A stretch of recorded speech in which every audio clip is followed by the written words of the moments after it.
Hey guys, Vic here with PhoneArena with a comparison of the new Galaxy Z Flip4 and its video recording capabilities using the main camera against the Galaxy S22 actually.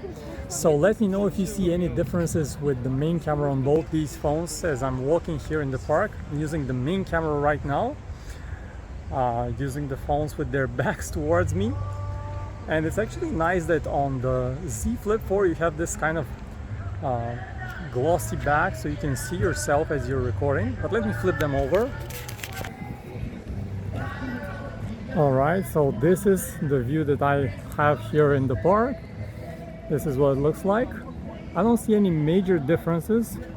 These are both Samsung phones, so colors should be pretty similar. Alright, but one thing that the Galaxy S22 has is zoom. So let's go to 3x zoom. So definitely some difference here in the amount of detail that you get. The S22 definitely much sharper. All right, switching back to 1x, the main cameras. Let's check out also the video stabilization as I'm walking.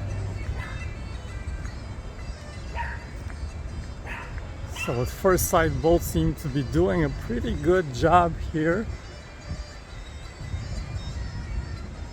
All right, let me know which one looks better.